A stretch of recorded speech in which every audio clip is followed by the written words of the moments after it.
നിയമസഭാ തെരഞ്ഞെടുപ്പിന് ഇനിയും 1.5 വർഷം ബാക്കി നിൽക്കുമ്പോഴും രാഷ്ട്രീയ നീക്കങ്ങളെല്ലാം സജീവമാണ്. മുസ്ലിം ലീഗും മുന്നിൽ തന്നെ. മുസ്ലിം ലീഗ് നേതാവ് പി കെ ഫിറോസാണ് ഇത്തവണ Q8 നമുക്ക്. നമസ്കാരം. അടുത്ത തെരഞ്ഞെടുപ്പിൽ പി കെ കുഞ്ഞാലിക്കുട്ടി ലീഗിനെ നയിക്കും എന്ന് ലീഗ് നേതാക്കൾ പറയുന്ന ഒരു സാഹചര്യത്തിൽ കൂടിയാണ് ഈ അഭിമുഖം. അങ്ങനെ അതായത് ഒരു തലമുറ മാറ്റം ലീഗിൽ ഉണ്ടാകും വളരെ പെട്ടെന്ന് എന്നല്ലേ മനസ്സിലാക്കേണ്ടത്? അല്ല, ലീഗിനകത്ത് എക്സ്പീരിയൻസ് ആയ ആളുകളും ലീഡർഷിപ്പിലുണ്ടാകും, പുതിയ തലമുറയിൽപ്പെട്ട ആളുകളുണ്ടാകും. അതെല്ലാ കാലവും അങ്ങനെ തന്നെയാണ്. അത് കഴിഞ്ഞ ലോക്കൽ ബോഡി ഇലക്ഷനിൽ പ്രത്യേകിച്ച് വലിയൊരു ചേഞ്ച്, പ്രത്യേകിച്ച് പാണക്കാട് സെയ്ദ് സാദിഖ് അലി ശിഹാബ് തങ്ങളുടെ നേതൃത്വത്തിൽ ഒരു ഇനീഷ്യേറ്റീവായി കൊണ്ടുവന്നു. അത് വരാൻ പോകുന്ന നിയമസഭാ തെരഞ്ഞെടുപ്പിലും കുഞ്ഞാലിക്കുട്ടി സാഹിബ് ലീഡ് ചെയ്യുമ്പോൾ തന്നെ പുതിയ തലമുറ കൂടി അവസരം കൊടുക്കുന്ന രീതിയിലുള്ളൊരു മാറ്റമായിരിക്കും ഉണ്ടാവുക എന്നാണ് ഞങ്ങൾ പ്രതീക്ഷിക്കുന്നത്. തലമുറ മാറ്റം അനിവാര്യമായിട്ടുള്ള ഒരു കാര്യമാണ്, അത് ഏത് രാഷ്ട്രീയ പാർട്ടിയാണെങ്കിലും. അപ്പോൾ പി കെ ഫിറോസിനെ പോലുള്ള ഒരാളോട് ചോദിക്കുമ്പോൾ ലീഗ് ആ വിഷയത്തിനകത്ത് ആ കാലാനുസൃതമായിട്ട് ഒരു മാറ്റത്തിലൂടെ കടന്നുപോയി എന്ന് ആത്മാർത്ഥമായിട്ട് പറയൂ. എല്ലാവരുടെയും ഒരു മിക്സ് വേണം. ഇപ്പോൾ പ്രായമുള്ള ആളുകളെ പൂർണ്ണമായും മാറ്റി നിർത്തി പൂർണ്ണമായും പുതിയ തലമുറയിൽപ്പെട്ട ആളുകളെ ഉൾപ്പെടുത്തണമെന്ന ഒരു ആവശ്യം ഞങ്ങളുടെ ഭാഗത്തുനിന്ന് ഒരിക്കലും, പ്രത്യേകിച്ച് യൂത്തിൻ്റെ ഭാഗത്തുനിന്ന് ഉണ്ടായിട്ടില്ല. എല്ലാവരുടെയും ഒരു മിക്സാണ് വേണ്ടത്. അതിനകത്ത് പരിചയസമ്പന്നത ആയിട്ടുള്ള ആളുകളുണ്ടാവണം, യൂത്ത് ഉണ്ടാവണം, വനിതാ പ്രാതിനിധ്യം ഉണ്ടാകണം. അങ്ങനെ എല്ലാവരുടെയും ഒരു റെപ്രസെൻറ്റേഷൻ ഉണ്ടാകണം എന്നാണ് ഞങ്ങൾ ആഗ്രഹിക്കുന്നത്. UDF ഏറ്റവും പ്രാധാന്യമുള്ള പാർട്ടി, ലീഗിൻ്റെ നേട്ടങ്ങളൊക്കെ ലീഗിന് മാത്രം അവകാശപ്പെട്ട ഒന്ന് തന്നെ. CH ശേഷം അങ്ങനൊരു ലീഗ് നേതാവ് മുഖ്യമന്ത്രി പദത്തിലേക്ക് വന്നിട്ടില്ല. ലീഗിലെ ഒരു പ്രധാനപ്പെട്ട നേതാവോ അങ്ങനെ വേണം അടുത്ത മുഖ്യമന്ത്രി സ്ഥാനാർത്ഥിയാകാൻ എന്ന് ആഗ്രഹിക്കുന്ന അണികൾ ഉണ്ടാവില്ലേ പാർട്ടിയിൽ? അല്ല, അണികൾക്ക് ആഗ്രഹം ഉണ്ടാവാതിരിക്കാം. പക്ഷേ ലീഗിനെ സംബന്ധിച്ചിടത്തോളം ലീഗ് ആവശ്യപ്പെട്ടിട്ടല്ല CH മുഖ്യമന്ത്രിയായത്. അത് CHൻ്റെ ഒരു ഉത്തരവാദിത്തമായി വന്നു ചേരുകയായിരുന്നു. ലീഗ് ഒരിക്കലും അങ്ങനെ ആവശ്യപ്പെടാറില്ല. ഒരു മുഖ്യമന്ത്രി പദവി വേണമെന്നോ അല്ലെങ്കിൽ വേറെ ഏതെങ്കിലും പദവി വേണമെന്നോ എന്നൊക്കെ ഒരു ആവശ്യം ഉന്നയിച്ചിട്ടല്ല ലീഗിന് അന്ന് മുഖ്യമന്ത്രി പദവി കിട്ടിയത്. അപ്പോൾ അതുകൊണ്ട് അങ്ങനെ ഒരു ആവശ്യം ലീഗ് ഉന്നയിക്കുമെന്ന് തോന്നുന്നില്ല. പ്രത്യേകിച്ച് സമീപകാലത്ത് അതുമായി ബന്ധപ്പെട്ടൊരു സംസാരം ഉണ്ടായപ്പോൾ തന്നെ സെയ്ദ് സാദിഖ് അലി ശിഹാബ് തങ്ങൾ വളരെ വ്യക്തമായി പറഞ്ഞതാണ്. അങ്ങനെ ഒരു ആവശ്യം ഉന്നയിക്കുക, മുഖ്യമന്ത്രി പദവി ലീഗിന് വേണമെന്നൊരാവശ്യം കഴിഞ്ഞ കാലങ്ങളിൽ ഉണ്ടായിട്ടില്ല, ഇനി ഉണ്ടാകുമെന്ന് ഞാൻ പ്രതീക്ഷിക്കുന്നില്ല. പി കെ കുഞ്ഞാലിക്കുട്ടി മുഖ്യമന്ത്രി പദവിക്ക് യോഗ്യനാണ്, അല്ലെങ്കിൽ അങ്ങനെ ഒരു മുതിർന്ന ലീഗ് നേതാവ് ആ സ്ഥാനത്തേക്ക് വരണം എന്ന് ലീഗ് ആഗ്രഹിക്കുന്നില്ല എന്നുകൂടിയാണോ? അങ്ങനെയല്ല, UDFനകത്ത് എല്ലാ കക്ഷികൾക്കും വേണമെങ്കിൽ മുഖ്യമന്ത്രിയാവാം. പക്ഷേ എപ്പോഴും മുഖ്യമന്ത്രി പദവിയിലേക്ക് വരാറുള്ളത് UDFനകത്ത് ഏറ്റവും വലിയ കക്ഷിയാണ്, അത് കോൺഗ്രസ്സാണ്.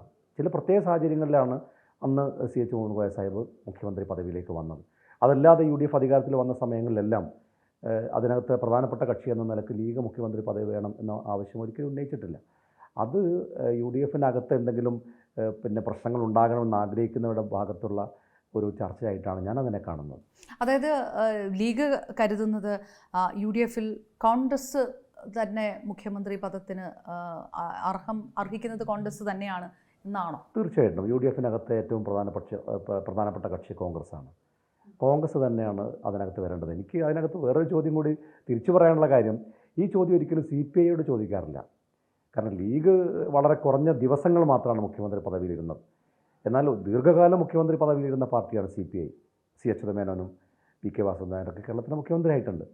ഇന്ന് അങ്ങനെ ഒരു ചോദ്യം പോലും CPIയോട് ചോദിക്കാൻ കഴിയാത്ത രീതിയിലാണ് ജനാധിപത്യം ഉള്ളത്. കാരണം പിണറായി വിജയൻ മുഖ്യമന്ത്രി പദവി ഇരിക്കുന്ന ഒരു കാലത്ത് CPIയോട് അങ്ങനെ ഒരു ചോദ്യം ചോദിച്ചാൽ CPI അതിന് ഏതെങ്കിലും നിലക്കൊരു മറുപടി പറഞ്ഞാൽ എന്തായിരിക്കും CPMൻ്റെ പ്രതികരണം എന്നുള്ളത് നമുക്ക് ഊഹിക്കാവുന്നതേ ഉള്ളൂ. അപ്പോൾ അങ്ങനെ ഒരു ചോദ്യത്തിന് പോലും പ്രസക്തിയില്ലാത്ത രീതിയിലുള്ള ഒരു അടച്ച കെട്ടാണ് CPMനകത്ത് അല്ലെങ്കിൽ LDFനകത്ത് നമ്മൾ കാണുന്നത്. ഞങ്ങൾ UDFനകത്ത് ഇത്തരം ചർച്ചകളൊക്കെ നടക്കാം, ചോദ്യങ്ങൾ ചോദിക്കാം, അതിനകത്ത് കുഴപ്പമൊന്നുമില്ല. പക്ഷേ ഞങ്ങൾക്ക് അതിനകത്ത് കൃത്യമായ കാഴ്ചപ്പാടുണ്ട്. ഞങ്ങളിതിനകത്ത് UDF അധികാരത്തിൽ വരിക എന്നുള്ളതാണ് ഞങ്ങളുടെ താല്പര്യം. UDF അധികാരത്തിൽ വരികയാണെങ്കിൽ കോൺഗ്രസ് തന്നെയാണ് മുഖ്യമന്ത്രി പദവിക്ക്? തീർച്ചയായിട്ടും അങ്ങനെ ആയിരിക്കും. കോൺഗ്രസ് തന്നെയായിരിക്കും മുഖ്യമന്ത്രി പദവിയിൽ ഉണ്ടാവുക. കാരണം അവരാണ് ഏറ്റവും വലിയ കക്ഷിയായി, അവരാണ് ഏറ്റവും കൂടുതൽ സീറ്റുകളിൽ മത്സരിക്കുന്നത്. ഞങ്ങളിപ്പോൾ ഇനി കഴിഞ്ഞ തവണ മത്സരിച്ചത് 27 സീറ്റിലാണ്. ഞങ്ങൾ എല്ലാ സീറ്റും ജയിച്ചാൽ പോലും 27 സീറ്റാണ് ഉണ്ടാവുക. ഇനിയിപ്പോൾ ഇത്തവണ കൂടുതൽ സീറ്റ് കിട്ടിയാൽ തന്നെ അതിനകത്തൊരു ലിമിറ്റ് ഉണ്ട്. കോൺഗ്രസ്സാണ് കൂടുതൽ സീറ്റിൽ മത്സരിക്കുന്നത്. കോൺഗ്രസ് കൂടുതൽ സീറ്റിൽ ജയിച്ചാൽ മാത്രമാണ് UDF അധികാരത്തിൽ വരിക. സ്വാഭാവികമായും കോൺഗ്രസ്സാണ് മുഖ്യമന്ത്രി പദവിയിലുണ്ടാകും. അതായത് ആ തരത്തിലുള്ള ഏതെങ്കിലും ഒരു അവകാശവാദം ഒരിക്കലും ലീഗിൻ്റെ ഭാഗത്തുനിന്ന് ഉണ്ടാവുകയില്ല. ഒരു അവകാശവാദം ഉന്നയിച്ച് ഏതെങ്കിലും നിലക്കുള്ള ഒരു തർക്കം UDFനകത്ത് ഉണ്ടാക്കാൻ മുസ്ലിം ലീഗ് ഉണ്ടാവില്ല. കെ കുഞ്ഞാലിക്കുട്ടിയെ പോലെ ഒരാളൊക്കെ ഇപ്പോൾ വി ഡി സതീശനാണെങ്കിലും അതായത് ഈ സീനിയോറിറ്റിയിൽ അത്രയും മുതിർന്ന കെ കുഞ്ഞാലിക്കുട്ടി പോലെ ഒരാൾ അതല്ലാതെ ഇപ്പോൾ UDF അധികാരത്തിൽ വരികയാണെങ്കിൽ മന്ത്രിസഭയിൽ അല്ലാതെ നിൽക്കാം, അദ്ദേഹത്തെക്കാളും സീനിയോറിറ്റി കുറഞ്ഞ ആൾക്കാർ മുഖ്യമന്ത്രി ആയാലും അങ്ങനെ ഒരു വിഷയമൊന്നും ലീഗിൻ്റെ മുന്നിലില്ല. അങ്ങനെയുള്ള വിഷയമൊന്നും ലീഗിനില്ല. ഇപ്പോൾ തന്നെ പ്രതിപക്ഷ നേതാവ് വി ഡി സതീശനായി നിൽക്കുമ്പോൾ തന്നെ ഉപനേതാവായിട്ടല്ലേ കെ കുഞ്ഞാലിക്കുട്ടി സാഹിബ് ഇരിക്കുന്നത്. അതിനകത്തൊന്നും പ്രശ്നമൊന്നുമില്ല, സീനിയോറിറ്റിയുടെ പ്രശ്നമൊന്നും അതിനകത്തില്ല. പരിചയസമ്പന്നരായിട്ടുള്ള കഴിവുള്ള ആളുകളൊക്കെ കോൺഗ്രസിനകത്തുണ്ട്, അതിനകത്ത് ലീഡ് ചെയ്യാൻ പറ്റാവുന്ന ഒന്നിലധികം ആളുകൾ കോൺഗ്രസിനകത്തുണ്ട്. അപ്പോൾ അതൊക്കെ കോൺഗ്രസ് തീരുമാനിക്കേണ്ട കാര്യമാണ്. ഞങ്ങളെ സംബന്ധിച്ചിടത്തോളം, ഞാനിപ്പോൾ മനസ്സിലാക്കുന്നത് കോൺഗ്രസിനെ സംബന്ധിച്ചിടത്തോളം, ലീഗിനെ സംബന്ധിച്ചിടത്തോളം, UDFനകത്തെ കക്ഷികളെ സംബന്ധിച്ചിടത്തോളം ഏറ്റവും പ്രധാനം UDF അധികാരത്തിൽ വരിക എന്നുള്ളതാണ്. ബാക്കിയുള്ളതൊക്കെ പിന്നീടുള്ള കാര്യങ്ങളാണ്. 10 വർഷത്തോളം അധികാരമില്ലാതെ UDFൻ്റെ ഭാഗമായിട്ട് ലീഗ് നിന്നു. അത്ഭുതമാണോ? അത്ഭുതമൊന്നുമില്ല. ഒരു രാഷ്ട്രീയ പാർട്ടിയാകുമ്പോൾ എല്ലാ കാലത്തും ഭരണപക്ഷത്ത് തന്നെ ഇരിക്കണമെന്നൊന്നുമില്ല. പ്രതിപക്ഷത്തും ഇരിക്കേണ്ടി വരും. അത് ജനമാണ് തീരുമാനിക്കേണ്ടത്. പ്രതിപക്ഷത്തിരിക്കുമ്പോഴും ആ ഉത്തരവാദിത്തം കൃത്യമായി നിർവഹിക്കുക എന്നുള്ളതാണ് ചെയ്യേണ്ടത്. അത് ഞങ്ങൾ കൃത്യമായി ചെയ്യുന്നുണ്ട്. പ്രത്യേകിച്ച് ഈ ഭരണപക്ഷത്തിൻ്റെ എല്ലാ വികലമായ നയങ്ങളും തുറന്നു കാണിക്കുന്ന കാര്യത്തിലും സർക്കാരിനെതിരെ അതിശക്തമായ സമരങ്ങൾ ഉണ്ടാക്കുന്ന കാര്യത്തിലും ലീഗ് അതിൻ്റേതായ റോൾ നിർവഹിക്കുന്നുണ്ട്. ഈ CPM ഒരു പക്ഷേ നേരത്തെ പറഞ്ഞ പോലെ കുഞ്ഞാലിക്കുട്ടി മുഖ്യമന്ത്രി പദവിക്ക് അർഹനാണ് എന്നുള്ള തരത്തിലുള്ള ആ പ്രസ്താവനകളൊക്കെ വന്ന സമയത്ത്, ആ ചർച്ചകൾ വന്ന സമയത്ത് UDFനൊപ്പം അല്ലെങ്കിൽ ഒരു പക്ഷേ LDFനൊപ്പം ലീഗ് പോയേക്കാം, അങ്ങനെ മുഖ്യമന്ത്രി പദവിയിലേക്ക് എത്തിയേക്കാം എന്നുള്ള ചർച്ചകളുണ്ടായി. കെ പ്രസാദ് പരിപൂർണമായിട്ടും തള്ളിക്കളയാണ്. തീർച്ചയായിട്ടും ലീഗ് അങ്ങനെ UDF മുന്നണി ബന്ധം ഉപേക്ഷിക്കുന്ന ഒരു ആലോചന പോലും നടത്തിയിട്ടില്ല. അങ്ങനെ ഉണ്ടാകുന്ന പ്രശ്നവുമില്ല. ഞങ്ങൾ ആരുടെ കൂടെയാണ് പോകേണ്ടത്? CPMൻ്റെ കൂടെയാണ്. ഏത് കാരണത്തിനാണ് ഞങ്ങൾ CPMൻ്റെ കൂടെ പോകേണ്ടത്? ഏത് കാരണത്തിനാണ് ഞങ്ങൾ LDFൽ ചേരേണ്ടത്? ഞങ്ങൾക്ക് UDFനകത്ത് നിൽക്കാൻ 1000 കാരണങ്ങളുണ്ട്. CPMനകത്തേക്ക് LDFനകത്തേക്ക് പോകാനുള്ള ഒരു കാരണം പോലും ഇല്ല. അതുകൊണ്ട് ഞങ്ങൾ ഉറപ്പായിട്ടും UDFനകത്ത് തന്നെയായിരിക്കും നിൽക്കുക, ഒരു സംശയം വേണ്ട കാര്യത്തിൽ. അതൊക്കെ അനാവശ്യമായി ചർച്ചകൾ ഉണ്ടാക്കുന്നതാണ്. സ്വാഭാവികമായും UDFനകത്തൊരു കൺഫ്യൂഷൻ ഉണ്ടാക്കുക എന്നുള്ളത് എപ്പോഴും ഞങ്ങളുടെ എതിർകക്ഷിയായ LDFൻ്റെ താല്പര്യമായിരിക്കും. അവരുണ്ടാക്കാൻ നോക്കും. ഞങ്ങൾ ആ കൺഫ്യൂഷൻ പാടെ നിരാകരിക്കുകയും അതില്ലാതാക്കാനുള്ള ശ്രമങ്ങൾ ഞങ്ങളുടെ ഭാഗത്ത് നടത്തും. അതൊക്കെ സ്വാഭാവികമാണ്. CPM പലപ്പോഴും ഒരു ലവ് ഹേറ്റ് ആറ്റിറ്റ്യൂഡാണ് ലീഗിൻ്റെ അടുത്ത് കാണിച്ചുകൊണ്ടിരിക്കുന്നത്. അപ്പോഴും ഞാൻ പറയുമ്പോൾ അതിലൊരു ലവും അതിനകത്തുണ്ട്. അത് ലീഗ് നേതാക്കൾക്ക്, ഫിറോസിനെ പോലെ ലീഗ് നേതാക്കൾക്ക് അത് അംഗീകരിക്കാൻ കഴിയാത്ത എന്താണ്? അല്ല, അവരുടെ രാഷ്ട്രീയ തന്ത്രത്തിൻ്റെ ഭാഗമായിട്ടാണ്, അത് ആത്മാർത്ഥമായിട്ടല്ല. ഇപ്പോൾ തന്നെ നോക്കൂ, ഇപ്പോൾ വയനാട്ടിൽ പ്രിയങ്ക ഗാന്ധി 4 ലക്ഷം വോട്ടിന് ജയിച്ചപ്പോൾ CPMൻ്റെ സമീപനം എന്തായിരുന്നു? ന്യൂനപക്ഷ വർഗീയതയാണ് പ്രിയങ്ക ഗാന്ധി ജയിപ്പിച്ചതെന്നാണ് പറഞ്ഞത്. അപ്പോൾ മുസ്ലിം ലീഗിന് ഭൂരിപക്ഷമുള്ള 3 മണ്ഡലങ്ങൾ വയനാട് പാർലമെൻറ്റ് മണ്ഡലത്തിനകത്ത് വരുന്നത് കൊണ്ടാണോ CPM അത്തരമൊരു നിലപാട് സ്വീകരിച്ചത്? അപ്പോൾ തരാതരം പോലെ അവർ രാഷ്ട്രീയ നിലപാട് സ്വീകരിക്കുന്നുണ്ട്. ഒരു സമയത്ത് ലീഗ് വലിയ മതേതര കക്ഷിയാണെന്ന് പറയും, വേറൊരു സമയത്ത് ലീഗ് വർഗീയ പാർട്ടിയാണെന്ന് പറയും. ഇത് വിവാദമായപ്പോൾ തന്നെ അവർ പറഞ്ഞെന്താ, ജമാഅത്തെ ഇസ്ലാമിയെക്കുറിച്ചാണ് ഞങ്ങൾ പറഞ്ഞതെന്നാണ്. ജമാഅത്തെ ഇസ്ലാമി തന്നെ അവകാശപ്പെടുന്നത് കേരളത്തിൽ 3000 മെമ്പർമാരാണ് അവർക്കുള്ളതെന്നാണ്. പ്രിയങ്ക ഗാന്ധി ജയിച്ചത് 4 ലക്ഷം വോട്ടിനാണ്. ഒരു 3000 വോട്ടിനാണ് പ്രിയങ്ക ഗാന്ധി അവിടെ ജയിച്ചതെങ്കിൽ CPMൻ്റെ വാദത്തിൽ നമുക്ക് സമ്മതിക്കാമായിരുന്നു. അപ്പോൾ രാഷ്ട്രീയ തന്ത്രത്തിൻ്റെ ഭാഗമായി തരാതരം നിലപാട് മാറ്റുന്ന ഒരു സംഘടനയാണ് CPM. അതൊക്കെ കേരളത്തിലെ ജനങ്ങൾക്ക് മനസ്സിലാക്കുന്നുണ്ട്. ലീഗിനോടുള്ള സ്നേഹം കാണിക്കുന്നതും ലീഗിനോട് ഹെയ്റ്റ് കാണിക്കുന്നതുമൊക്കെ അവരുടെ രാഷ്ട്രീയ നേട്ടങ്ങൾക്ക് വേണ്ടിയിട്ടാണ്. പക്ഷേ അവർ കാണിക്കുന്ന ഈ തന്ത്രം കേരളത്തിലെ ജനങ്ങൾക്ക് ബോധ്യമാകുന്നുണ്ട് എന്നുള്ളതാണ് അതേക്കുറിച്ച് ഞങ്ങൾക്ക് പറയാനുള്ളത്. മുഖ്യമന്ത്രി പിണറായി വിജയനെയും അതുകൊണ്ട് ആ തരത്തിൽ വിമർശിച്ച് സംസാരിക്കുന്നു. RSSൻ്റെ നാവാണ് മുഖ്യമന്ത്രി എന്നൊക്കെ വിമർശിക്കുന്നത് ഇതുകൊണ്ടാണോ? തീർച്ചയായിട്ടും. കാരണം ഒരാളുടെ ഭാഗത്തു നിന്നുണ്ടാകുന്ന ഏതെങ്കിലും ഒരു അബദ്ധ സ്റ്റേറ്റ്മെൻ്റ് ആണെങ്കിൽ നമുക്ക് മനസ്സിലാക്കാം ഒരാളുടെ ഭാഗത്തു നിന്ന് സംഭവിച്ചു പോയ തെറ്റാണെന്ന്. ഇപ്പോൾ നിരന്തരമായ സ്റ്റേറ്റ്മെൻറ്റുകൾ നോക്കും. ഇപ്പോൾ മലപ്പുറത്തിൻ്റെ ഉള്ളടക്കം വർഗീയമാണെന്ന് പറയുന്നത് കടകംപള്ളി സുരേന്ദ്രനാണ്. MEC7 എന്ന് പറയുന്ന ഏതാനും ചില ആളുകൾ രാവിലെ ഒരു വ്യായാമ പരിശീലനത്തിൽ ഏർപ്പെട്ടപ്പോൾ അതെന്തോ ഇസ്ലാമിക രാഷ്ട്രം ഉണ്ടാക്കാൻ വേണ്ടി ചെയ്യുന്ന ഒരു തന്ത്രമായിട്ടാണ് CPMൻ്റെ കോഴിക്കോട് ജില്ലാ സെക്രട്ടറി ആയിരുന്ന മോഹൻ മാഷ് പറഞ്ഞത്. ഈ നോക്കൂ, എളമരം കരീം പറഞ്ഞെന്താണ്, കേരളത്തിന് കുറച്ച് കുട്ടികൾ ഡൽഹി യൂണിവേഴ്സിറ്റിയിലേക്ക് പോയപ്പോൾ, JNUവിലേക്ക് പോയപ്പോൾ, ജാമ്യയിലേക്ക് പോയപ്പോൾ അത് തീവ്രവാദ പ്രവർത്തനത്തിനാണെന്നാണ് പറയുന്നത്. അപ്പോൾ പ്രിയങ്കയ്ക്ക് വോട്ട് ചെയ്താൽ അത് ന്യൂനപക്ഷ വർഗീയത, അവർ പഠിച്ച് ഉന്നത വിദ്യാഭ്യാസ സ്ഥാപനങ്ങളിലേക്ക് ചെന്നാൽ അത് തീവ്രവാദം. ഇനി എന്താണ് ഇവർ ചെയ്യേണ്ടത്? ന്യൂനപക്ഷങ്ങൾ എന്താണ് ചെയ്യേണ്ടത്? കരിപ്പൂർ എയർപോർട്ടിലേക്ക് ആരെങ്കിലും സ്വർണം കൊണ്ടുവന്നാൽ, മലപ്പുറം ജില്ലക്കാർ മാത്രമല്ല കരിപ്പൂർ എയർപോർട്ടിലേക്ക് വരുന്നത്, അത് മലപ്പുറം ജില്ലയിലുള്ളവരാണ്, അവിടെ രാജ്യദ്രോഹ പ്രവർത്തനത്തിനാണ് ഇത് എന്ന് ഹിന്ദുവിന് അഭിമുഖം കൊടുക്കുക. വിവാദമാകുമ്പോൾ അത് ഞാൻ കൊടുത്തല്ല എന്ന് പറയാം. അങ്ങനെ ആയിരുന്നെങ്കിൽ ഞങ്ങൾ കൊടുത്ത പരാതിയിൽ എന്തെങ്കിലും നടപടി എടുക്കേണ്ടിയിരുന്നു. ഞങ്ങൾ DGPക്ക് ഒരു പരാതി കൊടുത്തു. യൂത്ത് ലീഗാണ് കൊടുത്തത്. ഈ അഭിമുഖത്തെക്കുറിച്ച് പരിശോധന നടത്തണം. DGP ഞങ്ങൾക്ക് മറുപടി നൽകിയതിനെക്കുറിച്ച് അന്വേഷിക്കേണ്ട ആവശ്യമില്ല എന്നാണ്. കാരണം അന്വേഷിച്ചാൽ പ്രതിസ്ഥാനത്ത് വരെ ആരാണെന്ന് നമുക്കറിയാം. അത് PR ഏജൻസിയാണോ അല്ലെങ്കിൽ കേരളത്തിൻ്റെ മുഖ്യമന്ത്രിയാണോ? ഇക്കാര്യത്തിൽ മാത്രമേ തർക്കമുള്ളൂ. എന്തായാലും മുഖ്യമന്ത്രിയുടെ അറിവും സമ്മതവും ഇല്ലാതെ അങ്ങനൊരു അഭിമുഖം ഹിന്ദു പ്രസിദ്ധീകരിക്കില്ല. അതുകൊണ്ട് അന്വേഷണം നടക്കുന്നില്ല. അപ്പോൾ ഇത് ഏതെങ്കിലും ഒരു വ്യക്തി പറയുന്നതല്ല, ഇവരുടെ എല്ലാവരുടെയും നിരന്തരമായ കൂടിയാലോചനയുടെ ഭാഗത്തു നിന്നാണ് ഇത്തരമൊരു സ്റ്റേറ്റ്മെൻറ്റുകൾ വരുന്നത്. ആ സ്റ്റേറ്റ്മെൻറ്റുകൾ രാഷ്ട്രീയ താല്പര്യത്തിന് വേണ്ടിയിട്ടാണ്, അത് ഭൂരിപക്ഷ വർഗീയതയെ സന്തോഷിപ്പിക്കാൻ വേണ്ടിയാണ്, തൃപ്തിപ്പെടുത്താൻ ഈ വേണ്ടി. മലപ്പുറം ജില്ലയുമായിട്ട് ബന്ധപ്പെട്ട് ചില കണക്കുകളൊക്കെ ഉയർത്തിപ്പിടിച്ചുകൊണ്ടാണ് ഈ പ്രസ്താവനകൾ വരാറുള്ളത്. ഇങ്ങനെയാണ് ചില സ്റ്റാറ്റിസ്റ്റിക്സുകൾ എന്ന് പറഞ്ഞുകൊണ്ട്. അത് അതിൽ അർത്ഥമേ ഇല്ല, കഴമ്പേ ഇല്ല. കഴമ്പില്ല. ഞാൻ പറയട്ടെ, ഇപ്പോൾ കേരളത്തിൽ മുഖ്യമന്ത്രിയുടെ ഇടത്തും വലത്തും ഉണ്ടായിരുന്ന രണ്ട് വ്യക്തികൾ, ശിവശങ്കറും സ്വപ്ന സുരേഷും, അവർ സ്വർണ്ണക്കടത്ത് കേസിൽ പ്രതികളായിരുന്നല്ലോ, അവർ ജയിലിൽ കിടന്നവരാണല്ലോ. അവരുടെ മതമേതാണെന്ന്, അവരുടെ ജില്ല ഏതാണെന്ന് കേരളത്തിലെ ഏതെങ്കിലും ആളുകൾ ചർച്ച ചെയ്തിട്ടുണ്ടോ? അപ്പോൾ സ്വർണ്ണക്കടത്തിൽ പിടികൂടുന്ന, അപ്പോൾ സ്വപ്ന സുരേഷിനെ ജയിലിലടച്ചതിന് അവർ താമസിക്കുന്ന ജില്ലക്കാരെന്ത് പഴച്ചു, അവരുടെ മതം എന്ത് പഴച്ചു? അപ്പോൾ കരിപ്പൂർ എയർപോർട്ടിലേക്ക് വന്നിറങ്ങുന്നവർ, അതും കരിപ്പൂർ എയർപോർട്ട് മലപ്പുറം ജില്ലയായതുകൊണ്ട് ആ ജില്ലയിലേക്ക് പല ജില്ലകളിൽ നിന്ന് ആളുകൾ വരുന്നുണ്ട്. അതുകൊണ്ട് മലപ്പുറം ജില്ലക്കാർ എന്ത് പഴച്ചു? അതിനെന്തിനാ ഒരു ജില്ലയെ ഇങ്ങനെ, പിന്നെ ഈ ജില്ലക്കെതിരെ ഒരു വ്യാപകമായ പ്രചരണം നടക്കുന്ന ഒരു കാലമാണെന്ന് കൂടി ഓർക്കണം. ഇപ്പോൾ പാലക്കാട്ട് ഒരു ആന തോട്ടി പൊട്ടി കൊല്ലപ്പെട്ടപ്പോൾ, ആന ചെരിഞ്ഞപ്പോൾ അത് മലപ്പുറത്താണെന്ന് മനേകാ ഗാന്ധി പറഞ്ഞു. എന്നിട്ട് പറഞ്ഞു, മലപ്പുറത്തുള്ളവർ മൃഗങ്ങളെ മാത്രമല്ല മനുഷ്യരെ ഉപദ്രവിക്കുന്നവരാണ്, സ്ത്രീകളെയും കുട്ടികളെയൊക്കെ ഉപദ്രവിക്കുന്നവരാണ്. ബി.ജെ.പിയുടെ ഒരു കേന്ദ്രമന്ത്രി അടക്കം പറയുന്നു.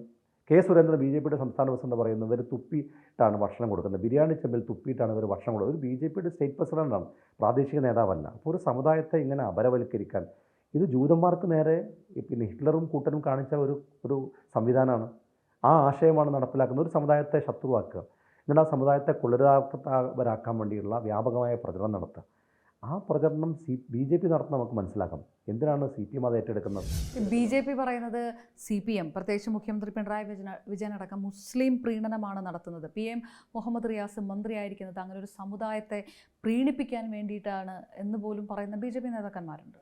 അങ്ങനെ പ്രചരണം നടക്കുന്ന ഒരു കാലത്ത് അതിന് ശക്തമായി പ്രതിരോധിക്കല്ലേ ചെയ്യേണ്ടത്? കേരളം അങ്ങനെ ആയിരുന്നില്ല ചെയ്തിരുന്നത്. കേരളം എക്കാലവും ചെയ്തത് ഈ വർഗീയ പാർട്ടികളെ, ഈ വർഗീയ സംവിധാനത്തെ അതിശക്തമായി പ്രതിരോധിക്കുക എന്നുള്ളതാണ്. ഞാൻ ഒറ്റ ഉദാഹരണം പറയാം, ഒന്നല്ല ഒന്നിലധികം ഉണ്ട്. ഇപ്പോൾ രാജ്മോഹൻ ഉണ്ണിത്താൻ കാസർഗോഡ് മത്സര സമയത്ത് CPM ഒരു ഔദ്യോഗികമായിട്ട് അവരിറക്കിയ ഒരു വീഡിയോ ആണ്. രാജ്മോഹൻ ഉണ്ണിത്താൻ്റെ രൂപത്തിലൊരാൾ കുറിയൊക്കെ തൊട്ടിട്ട് അദ്ദേഹം തെരഞ്ഞെടുപ്പ് പ്രചരണത്തിന് ഇറങ്ങുകയാണ്. അപ്പോൾ അദ്ദേഹം ചോദിക്കുന്നുണ്ട്, ഇന്ന് എങ്ങോട്ടേക്കാണ് പോകുന്നത്? ഇപ്പോൾ കൂടെയുള്ളവർ പറഞ്ഞു, ഇന്ന് തളങ്കരയിലേക്കാണ്. തളങ്കര എന്ന് പറഞ്ഞാൽ മുസ്ലിങ്ങൾ മാത്രം താമസിക്കുന്ന ഒരു സ്ഥലമാണ്. അപ്പോൾ ഉടനെ അദ്ദേഹം കുറി മായ്ച്ചു കളയാണ്. എന്താണ് ഇതിലൂടെ CPM പുറത്തേക്ക് കൊടുക്കുന്ന ഒരു സന്ദേശം? തളങ്കരയിലെ മുസ്ലിങ്ങൾ കുറി തൊട്ടൊരാൾക്ക് വോട്ട് ചെയ്യില്ല എന്നാണോ? എന്താണ് ഇവർ പറയുന്നത്? അങ്ങനെ മതം നോക്കി വോട്ട് ചെയ്യുന്നവരാണ് മുസ്ലിങ്ങളെന്നാണോ? അങ്ങനെയാണെങ്കിൽ ആരിഫും KC വേണുഗോപാലും ആലപ്പുഴയിൽ മത്സരിച്ചപ്പോൾ മുസ്ലിങ്ങൾ ആർക്കാണ് വോട്ട് ചെയ്തത്? ന്യൂനപക്ഷങ്ങൾ മഹാഭൂരിപക്ഷം വോട്ട് ചെയ്തത് KC വേണുഗോപാലല്ലേ. MK രാഘവനും എളമരം കരീമും മത്സരിച്ചപ്പോൾ അവർ കരീം ക എന്ന പിന്നെ പോസ്റ്ററാണ് അവർ ഇറക്കിയത്. എന്നിട്ട് മുസ്ലിം ഭൂരിപക്ഷ പ്രദേശങ്ങളിലൊക്കെ കൊണ്ടുപോയി കരീം കയുടെ പോസ്റ്റർ ഒട്ടിച്ചു. ബാക്കിയുള്ളവർത്തൊക്കെ എളമരം കരീം, മുസ്ലിങ്ങൾ താമസിക്കുന്നിടത്ത് കരീം ക. ഈ തന്ത്രമൊക്കെ CPM എന്നാണ് ഏറ്റെടുക്കാൻ തുടങ്ങിയത്? എന്നിട്ട് അവിടെ ആർക്കാ ന്യൂനപക്ഷങ്ങൾ വോട്ട് ചെയ്തത്? അപ്പോൾ എന്താണ് ഇവർ പ്രചരിപ്പിക്കാൻ വേണ്ടി ശ്രമിച്ചുകൊണ്ടിരിക്കുന്നത്? കാഫിർ സ്ക്രീൻഷോട്ട് നമുക്കറിയാം. വടകരയിൽ രാഹുൽ മാങ്കൂട്ടത്തിൽ മത്സര സമയത്ത് ഇവർ നടത്തിയിട്ടുള്ള തന്ത്രങ്ങൾ നമുക്കറിയാം. തലേ ദിവസം സിറാജിലും സുപ്രഭാതത്തിലും പരസ്യം കൊടുത്തു. മറ്റു പത്രങ്ങളിലൊന്നും ആ പരസ്യമില്ല.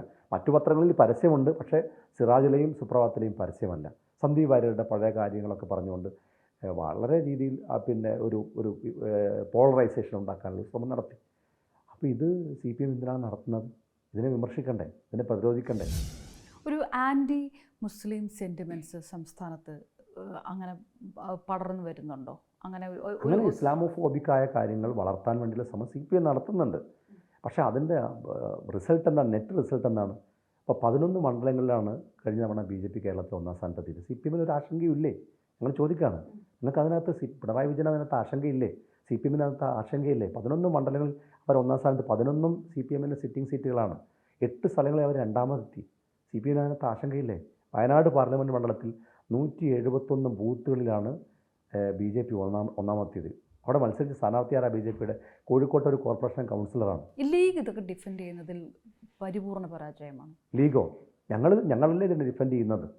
ഞങ്ങളല്ലേ കാര്യങ്ങൾ തുറന്നു പറയുന്നത്? CPM നടത്തുന്ന ഈ പിന്നെ മുസ്ലിം വിരുദ്ധമായ സമീപനങ്ങളിൽ ഗുണമുണ്ടാക്കുന്നവർ BJP-ആണ്.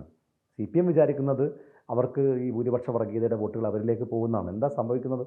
ഇത് തന്നെയല്ലേ BJP-യും പറയുന്നത്. പിന്നെ എന്തിനാണ് ഞങ്ങൾ CPM-നെ ചൂസ് ചെയ്യണം? അതുകൊണ്ട് ആളുകൾ BJP-യെ ചൂസ് ചെയ്യാണ്.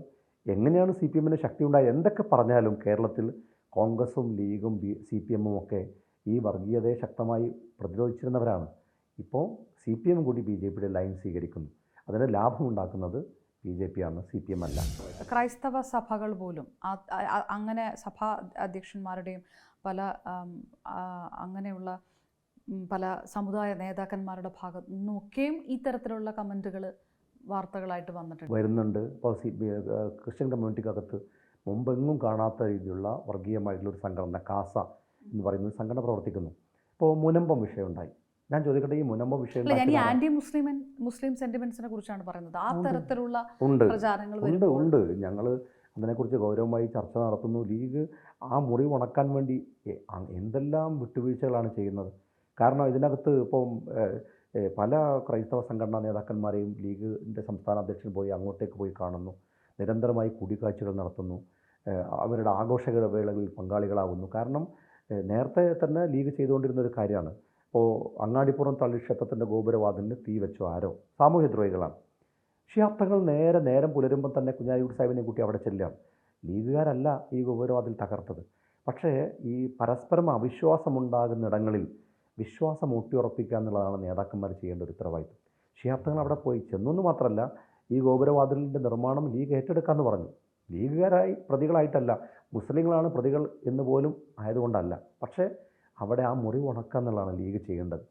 അത് ലീഗ് നിരന്തരമായി ചെയ്തുകൊണ്ടിരിക്കുന്നു. അതിനകത്ത് ഇപ്പോൾ ഈ മുനമ്പം വിഷയം തന്നെ അറിയാം. ഏതെങ്കിലും ഏക്കർ ഭൂമിയുടെ പ്രശ്നമല്ല, ഏതെങ്കിലും ഏക്കർ ഭൂമി സ്വന്തമാക്കുക എന്നുള്ളതല്ല ലീഗിൻ്റെ പ്രശ്നം. അതുകൊണ്ട് നമുക്കൊരു നേട്ടവുമില്ല. അതിന് പകരമായി ഈ പരസ്പരം ക്രിസ്ത്യൻ മുസ്ലിം ഒരു പ്രശ്നമുണ്ടാകുന്നത് അവസാനിപ്പിക്കുക എന്നുള്ളതാണ് ഏറ്റവും പ്രധാനമെന്ന നിലപാടാണ് ലീഗ് സ്വീകരിച്ചത്.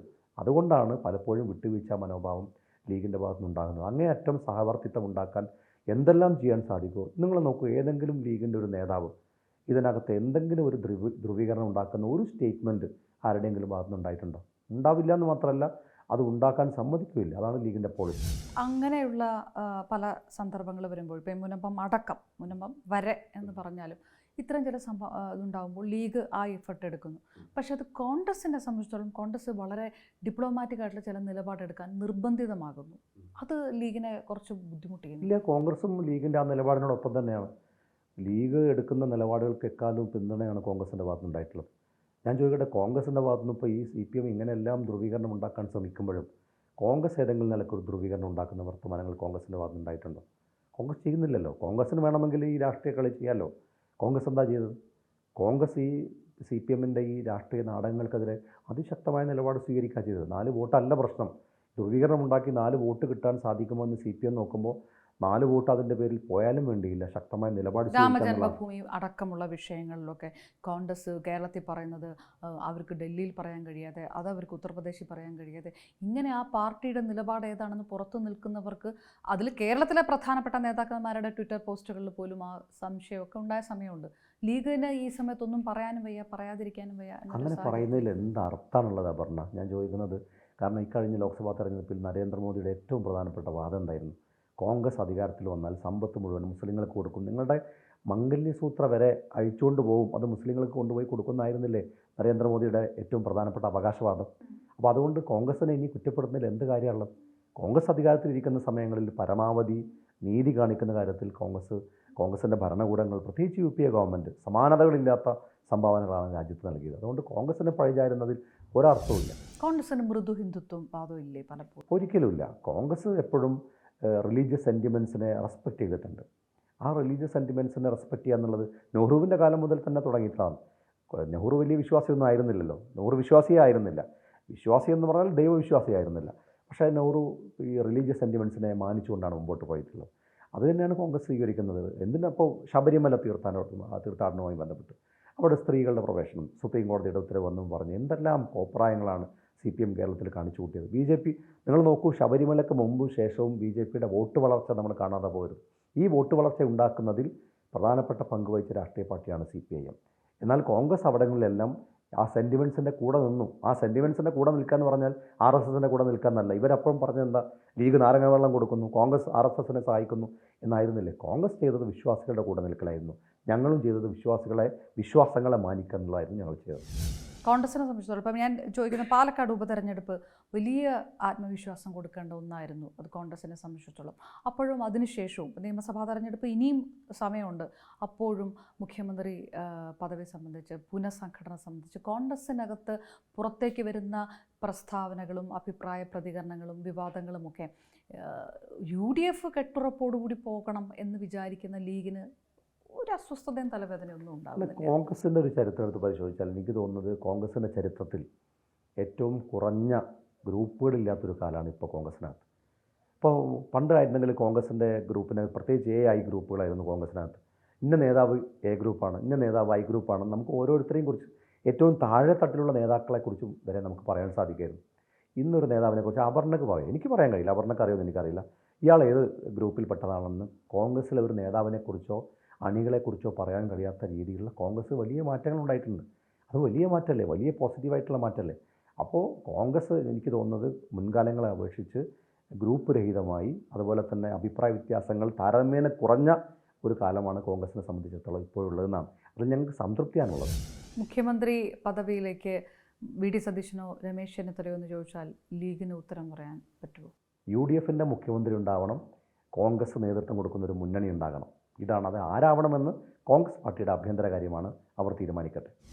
അൻവർ UDFിലേക്ക് വരുമോ ഇല്ലെന്ന് അതിലൊരു ലീഗ് അതിനകത്ത് കുറച്ചും കൂടെ വ്യക്തമായിട്ടൊരു തീരുമാനങ്ങളും നിലപാടുകളൊക്കെ എടുത്തിരുന്നു. പക്ഷെ അതെവിടേക്കോ തടഞ്ഞു നിൽക്കുകയാണ്. അതെന്തുകൊണ്ടായിരിക്കും?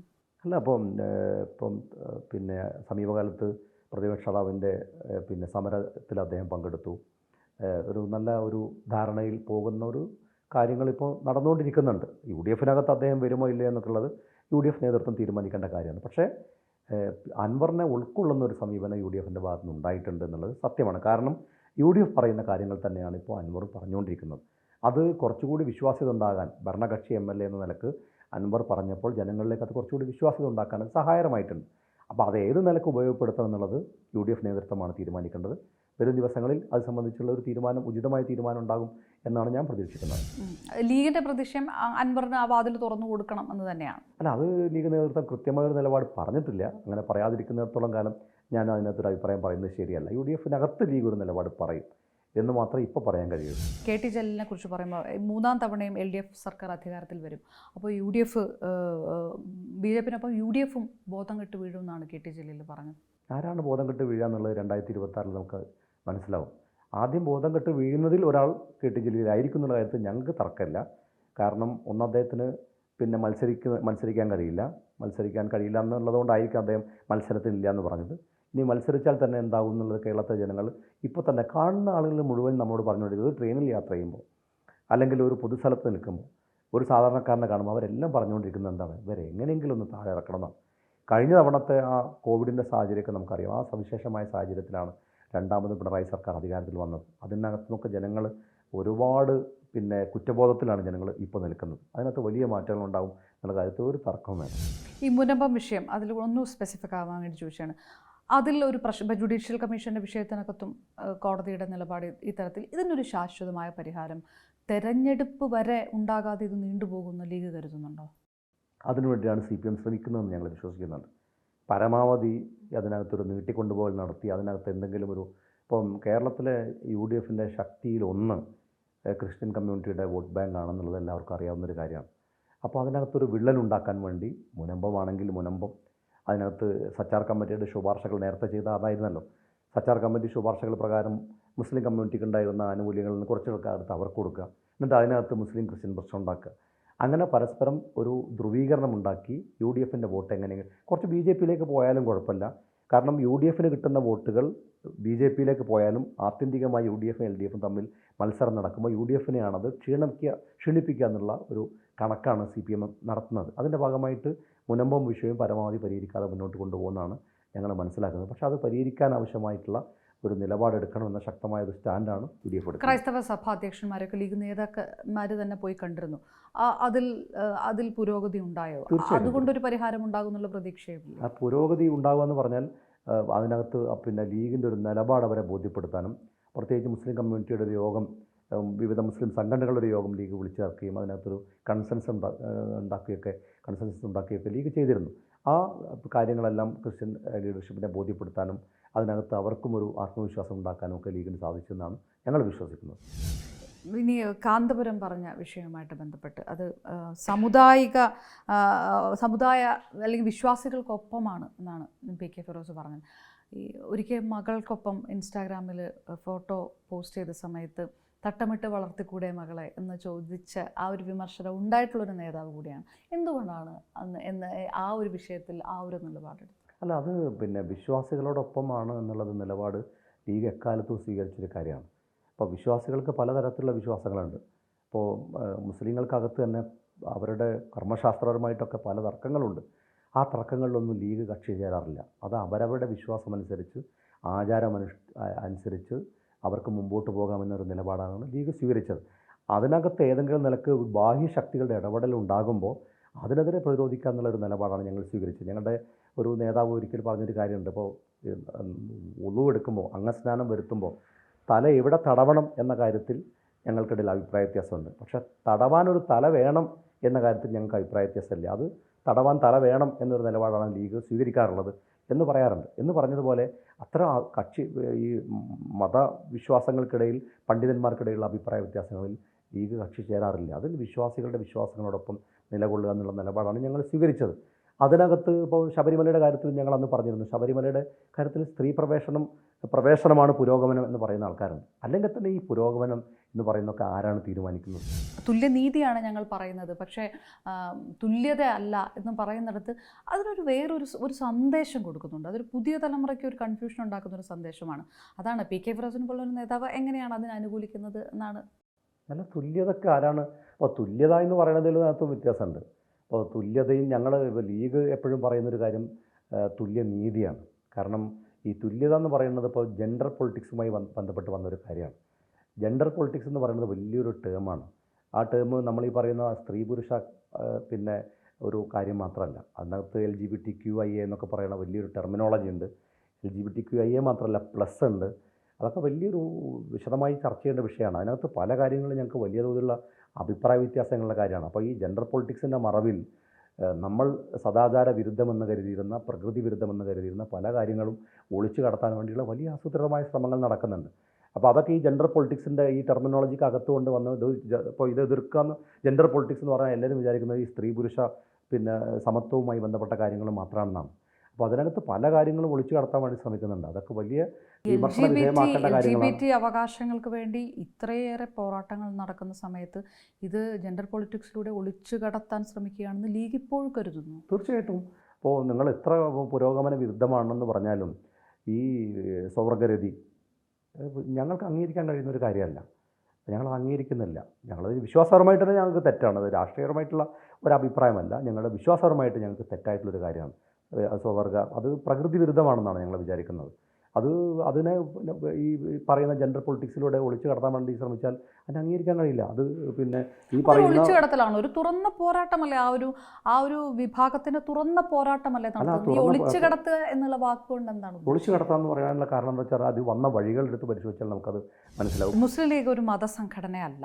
അതുകൊണ്ട് തന്നെ ലീഗ് കുറച്ചും കൂടെ ഒരു കാലത്തിനനുസരിച്ചൊരു മാറ്റം വേണം എന്ന് ആൾക്കാർ ആഗ്രഹിക്കുമ്പോൾ വനിതാ പ്രാതിനിധ്യം അത് രണ്ടാമത് നിന്നാൽ മതി, ട്രാൻസ്ജെൻഡറുകൾ ഈ സൊസൈറ്റിയിൽ ആവശ്യമില്ല എന്നുള്ളൊരു നിലപാട്, അത് അങ്ങനെ മുന്നോട്ട് പോകാൻ അതാണ് ഞാൻ പറഞ്ഞല്ലോ. ഈ LGBTQIA ഞങ്ങൾ എല്ലാ കാര്യങ്ങളെയും നിരാകരിക്കുന്നില്ല. അതിനകത്ത് ചില വസ്തുതകളുണ്ട്. ആ വസ്തുതകളിൽ ഒന്നാണ് ട്രാൻസ്ജെൻഡർ, മറ്റൊന്ന് ഇൻ്റർസെക്സ്, അസെക്ഷൽ. അതൊക്കെ ഒരു വസ്തുതയാണ്. ആ വസ്തുതകളെ അഡ്രസ്സ് ചെയ്യണം എന്നുള്ള കാര്യത്തിൽ ഒരു തർക്കമില്ല. അവരെ നമ്മൾ അഡ്രസ്സ് ചെയ്യണം, അവരെ പരിഗണിക്കണം, അവരുടെ പ്രശ്നങ്ങൾക്ക് പരിഹാരം ഉണ്ടാക്കണം എന്നുള്ള കാര്യത്തിലൊന്നും ഞങ്ങൾക്കൊരു തർക്കമില്ല. അതിനെ ശാസ്ത്രലോകം പരിശോധിക്കട്ടെ, ശാസ്ത്രലോകം അത് സംബന്ധിച്ച് പഠനങ്ങൾ നടത്തട്ടെ, അതിന് പരിഹാരങ്ങൾ ഉണ്ടാക്കട്ടെ. ഇപ്പം ഇതൊരു മനോനിലയാണല്ലോ, തോന്നലുകളാണല്ലോ. ഇപ്പോൾ ട്രാൻസ്ജെൻഡറുടെ കാര്യത്തിൽ തന്നെ അവരുടെ തോന്നലാണ്, അവരുടെ ഫിസിക്കല്ല, അവരുടെ തോന്നലാണ്. ഇൻ്റർസെക്സ് ആണെങ്കിൽ നമുക്കറിയാം അവരുടെ തോന്നലല്ല, അവരുടെ ഫിസിക്ക് തന്നെ ചില പ്രശ്നങ്ങൾ അതിനകത്തുണ്ട്. അതേസമയത്ത് ഈ തോന്നലുകളെ എങ്ങനെയാണ് നമ്മൾ അഡ്രസ്സ് ചെയ്യേണ്ടത്? തോന്നലുകൾക്കനുസരിച്ച് ശരീരം മാറ്റുകയാണ് വേണ്ടത്, അല്ലെങ്കിൽ ശരീരത്തിനനുസരിച്ച് തോന്നലുകളെ മാറ്റുകയാണ് വേണ്ടത് എന്നൊക്കെയുള്ള വലിയ ചർച്ച ലോകത്ത് നടക്കുന്നുണ്ട്. അതിനകത്ത് എന്തിനാണ് നമ്മളിപ്പോൾ തന്നെ ഒരു മുൻകൂട്ടിയുള്ള ഒരു തീരുമാനം പറയുന്നത്? ഞാൻ ഒറ്റ ഉദാഹരണം പറയാം. ഇപ്പോൾ ഞാൻ പറയാം, ഒരു ഉദാഹരണം പറയാം. ഇപ്പോൾ ഈ ചിലരുടെ ശരീരത്തിലെ ചില അവയവങ്ങൾ മുറിച്ചു മാറ്റണം എന്ന തോന്നലുള്ള മനോനിലയുള്ള ആളുകളുണ്ട്. ഇപ്പോൾ കൈ ഇതാണ് കൈ എന്ന് പറയുന്നത് എനിക്ക് വേണ്ടത്, ഈ കൈ കൊണ്ട് എനിക്ക് ബുദ്ധിമുട്ടാണ് എന്നുള്ള മനോനിലയിലുള്ള ആളുകൾ ലോകത്തുണ്ട്. അതിനെക്കുറിച്ചുള്ള പഠനം തന്നെയുണ്ട്, ഒരു ശാസ്ത്രം തന്നെയുണ്ട്. അതേക്കുറിച്ചുള്ള പഠനങ്ങൾ പറയുന്നത് എന്താണ്, അവരുടെ കൈ മുറിച്ചു മാറ്റിയാൽ പോലും താൽക്കാലികമായ ഒരു സന്തോഷം അവർക്ക് കിട്ടുന്നല്ലാതെ ശാശ്വതമായ ഒരു പരിഹാരം അതുകൊണ്ട് ഉണ്ടാകുന്നില്ല. അതുകൊണ്ട് അത് ചെയ്യാൻ പാടില്ല. അപ്പോൾ അതുകൊണ്ട് അവരെ തോന്നലുകൾ മാറ്റാനുള്ള മരുന്നുകൾ കൊടുക്കുന്നു, പഠനങ്ങൾ നടക്കുന്നു, റിസർച്ചുകൾ നടക്കുന്നു. അപ്പോൾ അതുപോലെ തന്നെ ഇപ്പോൾ ഇതിനകത്ത് തന്നെ നമുക്ക് ഒരുപാട് കാര്യങ്ങൾ നമ്മുടെ മുമ്പിലില്ലേ. ഈ തോന്നലുകൾക്കനുസരിച്ച് ശരീരം മാറ്റിയ ആളുകൾ, ഒരുപാട് ആളുകൾ റിഗ്രറ്റ് ചെയ്യുന്ന ഒരു വെബ്സൈറ്റ് തന്നെയുണ്ട്. അങ്ങനെ എന്താണ് ഞാൻ ഓർക്കുന്നത് ശരിയാണെങ്കിൽ regretsex.com എന്നൊക്കെ പറഞ്ഞിട്ടൊരു ഒരു ഓർഗനൈസേഷൻ, ഒരു വെബ്സൈറ്റൊക്കെ തന്നെയുണ്ട്. അതിനകത്ത് ഇങ്ങനെ തോന്നലുകൾക്കനുസരിച്ച് ശരീരം മാറ്റിയ ആളുകൾ തിരിച്ച് വീണ്ടും പിന്നെ പൂർവ്വസ്ഥിതിയിലേക്ക് മാറാൻ വേണ്ടി പിന്നെ നടക്കുന്ന സംഘടനകൾ തന്നെ ലോകത്ത് പ്രവർത്തിക്കുന്നുണ്ട്.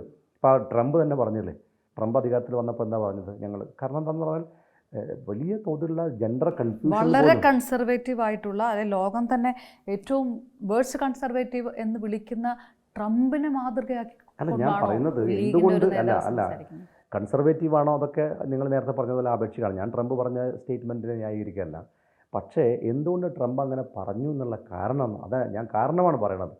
വലിയ തോതിലുള്ള ജെൻഡർ കൺഫ്യൂഷൻ എന്ന് പറഞ്ഞാൽ ഇപ്പോൾ നമ്മൾ നേരത്തെയൊക്കെ കരുതിയിരുന്നത് സെക്സും ജെൻഡറൊക്കെ പിന്നെ ഒരു പര്യായമാണെന്നാണ്. ഇപ്പോൾ സെക്സും ജെൻഡറും സെക്ഷുവാലിറ്റിയും ഒക്കെ ഡിഫറൻ്റ് ആണെന്നുള്ള പുതിയ ടെർമിനോളജികൾ നമ്മുടെ ലോകത്ത് വരുന്നു. ഇതുണ്ടാക്കുന്നത്, അതായത് ഇപ്പോൾ ജനറൽ യൂണിഫോം നടപ്പിലാക്കുമ്പോൾ ബിന്ദു എന്താ പറഞ്ഞത്, ബിന്ദു പറഞ്ഞത് പിന്നെ ഹെറ്ററോ നോർമേറ്റീവായിട്ടുള്ള ഒരു സൊസൈറ്റിയെ പൊളിക്കുക എന്നുള്ളതാണ് ഞങ്ങളുടെ നിലപാട്. എന്ന് പറഞ്ഞാൽ പിന്നെ വർഗത്തോടുള്ള അനുരാഗം, അത് സ്വാഭാവികതയാണെന്ന പൊതുബോധത്തെയാണ് ഹെറ്ററോ നോർമേറ്റീവ് എന്ന് പറയുന്നത്. അതിനെ മാറ്റിയിട്ട് ക്യൂർ നോർമേറ്റീവ് എന്ന് പറഞ്ഞാൽ നമ്മുടെ തോന്നലുകളെല്ലാം ശരിയാണ്. അതിനകത്ത് നിങ്ങൾ മനസ്സിലാക്കേണ്ട ഒരു കാര്യം, അതിനകത്ത് മൃഗരതിയെ അനുകൂലിക്കുന്നവരുണ്ട്, പീഡോഫിലിയെ അനുകൂലിക്കുന്നവരുണ്ട്, മരങ്ങളുമായി ഗതിയിലേർപ്പെടുന്നത് പോലും അനുകൂലിക്കുന്ന ആളുകളുണ്ട്. നിങ്ങൾ LGBTQIA+ എന്താണെന്ന് നിങ്ങളൊന്ന് ഗൂഗിളിൽ സെർച്ച് ചെയ്താൽ കിട്ടും. ഇതൊന്നും അറിയാത്ത ആളുകൾ ഇതേക്കുറിച്ച് ഇതെന്തോ വലിയ പുരോഗമനവാദമാണ്, എന്നാൽ പിന്നെ ഞാനും അതിൻ്റെ കൂടെ വന്നാൽ ഞാനും പുരോഗമനവാദിയായി എളുപ്പത്തിൽ പുരോഗമനവാദിയാവാനുള്ളൊരു കാര്യം ഈ പറയുന്ന ടെർമിനോളജിയുടെ കൂടെ നിൽക്കലാണെന്ന് വിചാരിക്കുന്ന ആളുകളുണ്ട്. ബിന്ദു ഇത് പഠിച്ചിട്ടുണ്ടോ എന്ന് എനിക്കറിയില്ല. ബഹുമാനപ്പെട്ട പിന്നെ ഉന്നത വിദ്യാഭ്യാസ മന്ത്രി ഇത് പഠിച്ചിട്ടാണോ ഇത് പറയുന്നത് എനിക്കറിയില്ല. ജനറൽ ന്യൂട്രൽ സിസ്റ്റം കൊണ്ടുവന്ന ലോകരാഷ്ട്രങ്ങളിൽ കുട്ടികൾക്കിടയിൽ വലിയ കൺഫ്യൂഷൻ ഉണ്ടാകുന്നു. ആ കൺഫ്യൂഷനെതിരായി ലോകരാഷ്ട്രങ്ങളിൽ വലിയ നിലപാടുകൾ സ്വീകരിക്കുന്നു. അങ്ങനെ രക്ഷിതാക്കൾ രംഗത്ത് വരുന്ന അവരുടെ പ്രകടനങ്ങൾ നടക്കുന്നത്, ഇതൊക്കെ ഈ കാഴ്ചകളൊക്കെ നമ്മൾ ലോകത്ത് കാണുന്നില്ല. കുട്ടികൾ ചെറുപ്പം മുതലേ അവരുടെ ഫിസിക്കിനനുസരിച്ചുള്ള ജെൻഡറിലേക്ക് അവർ വരാതിരിക്കട്ടെ, അവർ സ്വയം തീരുമാനിക്കട്ടെ എന്ന് പറഞ്ഞ് അവരെ എല്ലാ നിലക്കും ജനറൽ ന്യൂട്രലായ ഒരു അറ്റ്മോസ്ഫിയർ ഉണ്ടാക്കിയാൽ വലുതായി കഴിഞ്ഞാൽ അവർക്ക് വലിയ കൺഫ്യൂഷൻ ഉണ്ടാകുന്നു എന്നുള്ള കാര്യങ്ങൾ ലോകത്ത് ചർച്ചകൾ നടക്കുകയാണ്. അപ്പോൾ ഈ ചർച്ചകൾ നടക്കുന്ന ജെൻഡറൽ ന്യൂട്രാലിറ്റി അപകടകരമാണ്, അങ്ങനെയാണ് കരുതുന്നത്. ജെൻഡറൽ ന്യൂട്രാലിറ്റി അല്ല നമുക്ക് വേണ്ടത്, ജെൻഡർ ജസ്റ്റിസാണ് നമുക്ക് വേണ്ടത്. ആ നിലപാടാണ് ലീഗ് സ്വീകരിക്കുന്നത്. എല്ലാവർക്കും തുല്യനീതി കൊടുക്കണം. അതിനല്ലേ നമ്മൾ റിസർവേഷൻ കൊണ്ടുവരുന്നത്. റിസർവേഷൻ തന്നെ എന്തിനാണ് സമത്വം പറയണത്? ഇപ്പോൾ പഞ്ചായത്ത് ഇലക്ഷനിൽ 50% സംവരണം കൊണ്ടുവന്നു. ജനറൽ സീറ്റിൽ കൂടി സ്ത്രീകൾ മത്സരിച്ചാൽ എന്താ സംഭവിക്കുക? അങ്ങനെ വരുമ്പോൾ 50%-ലധികം അവർ വരും. അവിടെ സമത്വമല്ലല്ലോ, അപ്പോൾ സ്ത്രീകൾ കൂടുതലല്ലേ. ലോക്കൽ ബോഡി ഇലക്ഷനിൽ നിങ്ങൾ നോക്കൂ, പല പഞ്ചായത്തിലും ലോക്കൽ ബോഡി ഇലക്ഷനിൽ സ്ത്രീകൾക്ക് സമത്വമല്ല. ഇതിനകത്തൊരു വലിയൊരു ഇരട്ടത്താപ്പില്ലേ അല്ലെങ്കിൽ, അതായത് ഈ ജസ്റ്റിസ് എന്നുള്ളൊരു വാക്ക് പറഞ്ഞുകൊണ്ട് കിട്ടാവുന്ന സാധനം കിട്ടാതിരിക്കുക, അല്ലെങ്കിൽ അത് നിഷേധിക്കുക എന്നുള്ളൊരു കാര്യം എളുപ്പത്തിൽ നടക്കില്ലേ? നിഷേധിക്കാൻ പാടില്ല. ലീഗിനകത്തും ഞാൻ പറയുന്നത് പൂർണ്ണമായും സ്ത്രീകൾക്ക് റെപ്രസെൻറ്റേഷൻ വന്നിട്ടുണ്ട് എന്ന വിശ്വാസം എനിക്കില്ല. അതുകൊണ്ടാണല്ലോ ഇപ്പോൾ ലീഗ് തീരുമാനിച്ചത്. കഴിഞ്ഞ തവണ ഇത് വലിയ ചർച്ചയായപ്പം 20% റെപ്രസെൻറ്റേഷൻ കൊടുക്കണമെന്ന് ലീഗ് തീരുമാനിച്ചല്ലോ. ലീഗിൻ്റെ എല്ലാ പോഷകഘടകങ്ങളിലും ഇനി ഭാരവാഹികൾ ഉണ്ടാകണമെന്ന് തീരുമാനിച്ചല്ലോ. നമ്മൾ ഇതൊന്നും ഈ പറയുന്ന ചട്ടക്കൂടുകളും പ്രശ്നങ്ങളൊന്നും ഇല്ലാത്ത CPM-നകത്തുള്ള അവസ്ഥ സമീപകാലത്ത് ആദരണീയനായ കാന്തപുരം ഉസ്താദ് തന്നെ പറഞ്ഞില്ലേ, അതിനകത്ത് എത്ര ഏരിയ സെക്രട്ടറിമാർ, എത്ര ലോക്കൽ കമ്മിറ്റി സെക്രട്ടറിമാർ, എത്ര ജില്ലാ സെക്രട്ടറിമാർ ചർച്ച ചെയ്യട്ടെ എന്ന് പറഞ്ഞല്ലോ. അപ്പോൾ ഇതൊന്നുമില്ലാത്ത CPM-നകത്ത് പോലും പുരുഷ കേന്ദ്രീകൃതമായിട്ടുള്ളൊരു മനോഭാവത്തിൽ അവർ മുമ്പോട്ട് പോകുന്നുണ്ടല്ലോ. മാറ്റം ഉണ്ടാകണം, ഞാൻ ഉൾക്കൊള്ളുന്നു. മതസംഘടനയല്ല മുസ്ലിം ലീഗ് എന്നുള്ളത് കൊണ്ടാണ് ആ പ്രതീക്ഷയിലൂടെ ചോദിക്കുന്നത്. BJP പോലത്തെ ഒരു പാർട്ടി അത് ശക്തമായിട്ട് മുന്നിലോട്ട് വരികയാണ് എന്ന് നിങ്ങൾ പോലും ആശങ്കപ്പെടുമ്പോൾ ഞങ്ങൾ രാഷ്ട്രപതിയായിട്ട് നിർത്തുന്ന ഒരു സ്ത്രീയാണ് എന്നതടക്കം അവിടം തൊട്ട് അവർക്ക് പഞ്ചായത്ത് തലം വരെ പറയാൻ പറ്റും. ലീഗിൻ്റെ ഒരു സമ്മേളനം നടക്കുമ്പോൾ ഒരു നോട്ടീസിൽ പോലും ഒരു സ്ത്രീയുടെ പടം പോലും ഉണ്ടാവാറില്ല. രണ്ടും രണ്ട് കാര്യമാണ്. അപ്പോൾ എന്താണെന്ന് വെച്ചാൽ ഒന്ന് BJP സ്ത്രീകളുടെ പാർട്ടിസിപ്പേഷൻ അല്ല, അവരെല്ലാവരെയും മനുഷ്യരായിട്ട് അംഗീകരിക്കാൻ തയ്യാറാവണം എന്നുള്ളതാണ് ആദ്യം ചെയ്യേണ്ടത്. എല്ലാവരെയും മനുഷ്യരായി അംഗീകരിക്കാതെ ഈ പറയുന്ന രീതിയിൽ കുറച്ച് സ്ത്രീകൾക്ക് പാർട്ടിസിപ്പേഷൻ കൊടുത്തുകൊണ്ട് BJPയുടെ മുഖം നന്നാകും, മുഖം മിനുക്കാൻ വേണ്ടി അങ്ങനെ എന്തെങ്കിലും പൊടിക്കൈകൾ ചെയ്താൽ പിന്നെ പുള്ളിയുടെ വരം വായിച്ചതുകൊണ്ട് സ്വഭാവം നമുക്കൊരിക്കലും ലീഗിനകത്ത് മാറ്റം ഉണ്ടാവണം. ഞാൻ ആ വിമർശനം ഉൾക്കൊള്ളുന്നു. അത് വളരെ ഒരു നല്ല ക്രിറ്റിസിസമാണ്. അതിനകത്ത് മാറ്റങ്ങൾ ഉണ്ടാകണം, റെപ്രസെൻറ്റേഷൻ ഉണ്ടാകണം, സ്ത്രീകൾക്ക് മതിയായ പ്രാതിനിധ്യം ഉണ്ടാകണം എന്ന് തന്നെയാണ് എൻ്റെ അഭിപ്രായം. അഭിപ്രായങ്ങൾ പറയാവുന്ന വേദികളിലൊക്കെ പറയാറുണ്ട്, ഇനിയും പറയുന്ന കാര്യത്തിൽ സംശയമില്ല. ലീഗിൻ്റെ ഇപ്പോൾ പറഞ്ഞ പോലെ തലമുറ മാറ്റത്തിലേക്ക് കൂടിയാണ് ലീഗ് കടക്കുന്നതെങ്കിൽ ഇനി ഉറ്റുനോക്കുന്ന പേരുകളിൽ ഒരുപക്ഷെ പുതിയ മുഖങ്ങൾ വന്നേക്കാം, വരുമോ? ആ പുതിയ മുഖങ്ങളിൽ സ്ത്രീകൾ ഉണ്ടാവുമെന്നാണ് ഞാൻ പ്രതീക്ഷിക്കുന്നത്. ഞാൻ സ്ത്രീകളുടെ റെപ്രസെൻറ്റേഷൻ ഇപ്പോൾ കഴിഞ്ഞ തവണ ഒരു റെപ്രസെൻറ്റേഷൻ ഉണ്ടായിരുന്നു. നിർഭാഗ്യവശാൽ നമുക്ക് ജയിക്കാൻ പറ്റിയില്ല.